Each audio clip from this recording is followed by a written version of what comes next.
et quand s'est passée l'histoire?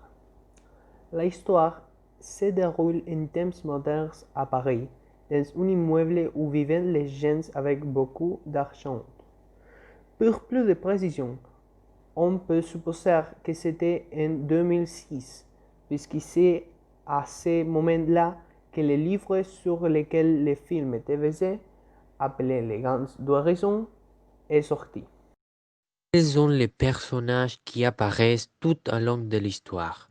Les personnages qui apparaissent tout au long de l'histoire sont René Michel, Kakuro Ozu, Paloma Joss, Paul Joss, le père de Paloma, Solange Joss, la mère de Paloma, Colombe Joss, la sœur de Paloma, et Manuela Lopez, la collègue de René. Faites les portraits physiques, mais surtout du caractère de 4 personnages de votre choix. Palome José, c'est une jeune femme d'une intelligence et d'une perception étonnante des situations de la vie autour d'elle. Elle a 11 ans, a les cheveux blonds et les cheveux verts. Pendant le film, elle porte des chemises à rayures, avec d'espérances insouciantes à donner de l'amour à leurs filles, dans un monde parallèle qui la font se sentir très seule. Et elle se réfugie dans la poésie et son attirance pour la culture japonaise. Aussi, elle est très intelligente et observatrice. René Michel, le concierge de l'immeuble de riches résidents. C'est une veuve calme et grincheuse. Elle a 54 ans, a les cheveux bruns et les yeux foncés. Elle est décrite comme le stéréotype d'un jardin de but concierge gros et laid. Elle aime la littérature et admire reconnaître la bonne musique. L'art pour elle est la pleine motivation de sa vie. À l'extérieur, elle semble répugnante et mauvaise.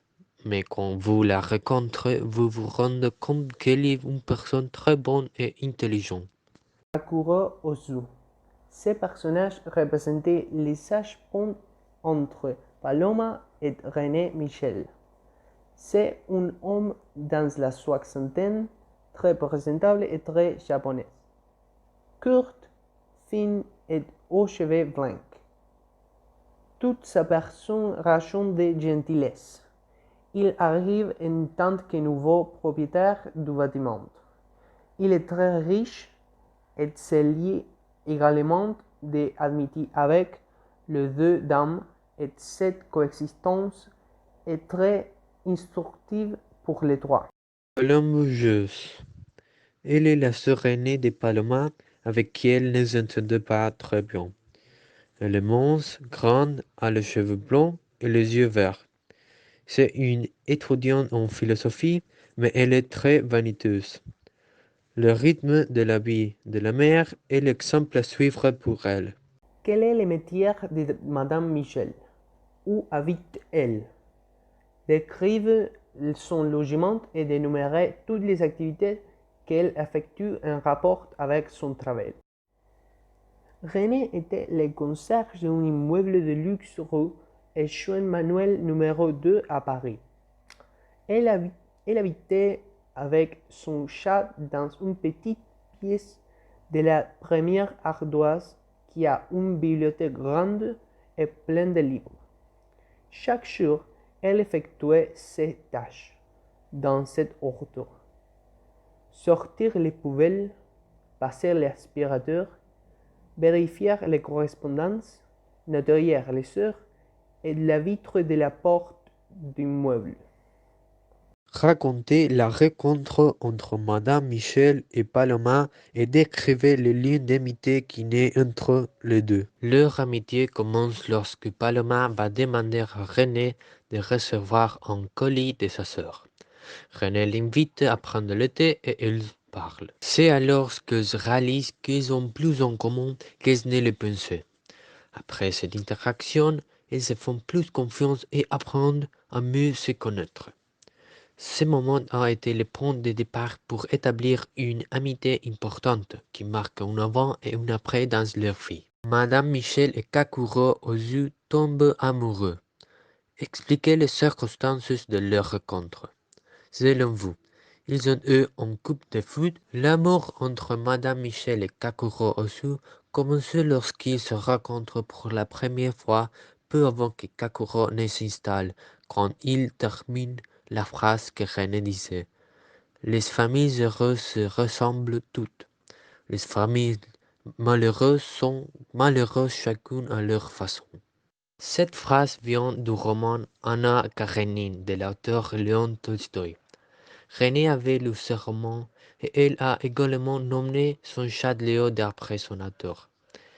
Elle a réalisé en le rencontrant qu'il était un homme cultivé et avec qui elle avait beaucoup en commun. C'est pourquoi je pense que c'était le couple de foot. À un moment, Madame Michel décide de changer son aspect physique étant donné qu'elle aura un rendez-vous avec Monsieur Ozu. Comparez l'avant et après ce changement. Avant de se préparer à aller dîner dans l'appartement de Kakuro, elle avait de longs cheveux gris et vourifs. La coiffeur a dit: Qui est-ce qui vous a coupé les cheveux comme ça? Après être allé chez les coiffeurs, ses cheveux étaient courts, nets et sans gris. Aussi, Manuela lui obtenu une robe très belle. Faites vos commentaires à propos des objets symboliques listés ci-dessous. Analysez aussi leur fonction dans l'histoire. Choisissez un cadre d'après vos préférences. Les vocales à poison. Les vocales à poison symbolisent le premier pas vers l'âge adulte. Selon Paloma, les adultes stagnent dans les vocales à poison et deviennent tous les mêmes dans ce monde horrible. Pour éviter de stagner dans les vocales à poison, Paloma veut se suicider à 12 ans. Les vocales à poison représentent également la zone de confort dans laquelle les adultes préféraient rester plutôt qu'affronter le monde. La caméra. La caméra symbolise la perspective que Paloma a sur le monde. Comme elle est une fille plutôt introvertie et avec des idées originales et imaginatives, elle a une vision très caractéristique des choses quotidiennes. Tout ce qu'elle recorde avec sa caméra, c'est parce qu'elle trouve un intérêt, comme quand elle trouve l'absurdité dans les activités de sa famille.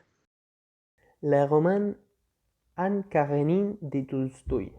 Le roman Anne Karénine de Tolstoï est important car c'était la première chose que René et Kakuro avaient en commun. Lorsqu'ils se sont rencontrés pour la première fois, René a commencé à dire la phrase Les familles heureuses se ressemblent toutes, et Kakuro termine cette phrase en disant Les familles malheureuses sont malheureuses, chacune à leur façon. C'est avec cette phrase qui commence le roman. C'est à ce moment-là qu'ils réalisent qu'ils ont plus en commun qu'ils ne le pensaient. Et c'est là que commence la mort. La porte du cabinet de lecture. La porte du cabinet de lecture symbolise en quelque sorte la personnalité de René. La porte semble laide et fermée de l'extérieur, mais à l'intérieur contient la bibliothèque que personne ne connaît. Seuls ceux qui prennent le temps de connaître René et ceux qui ne sont pas influencés par les préjugés peuvent voir à l'intérieur de cette porte. Donnez votre opinion personnelle sur le film. J'ai trouvé le film très intéressant à cause de la façon dont les métaphores sont utilisées pour représenter les personnalités des personnages. Je pense que mon personnage préféré est Kakuro Ozu, car il est riche, mais ne se laisse pas emporter par les stéréotypes, comme celui de René. Il regarde le concierge et se rendit compte qu'elle était une femme meraviglieuse et intelligente. J'aimais beaucoup de choses dans le film. D'abord, les performances sont très bonnes, le thème est nouveau et je pense que cela donne une bonne perspective sur la solitude. Aussi, j'adorais la façon dont cela marque les différences de classe sociale. En particulier, une scène dans laquelle la mère de Paloma parle à René et pour que le chat ne parte pas, elle décide de sortir au lieu de laisser passer René.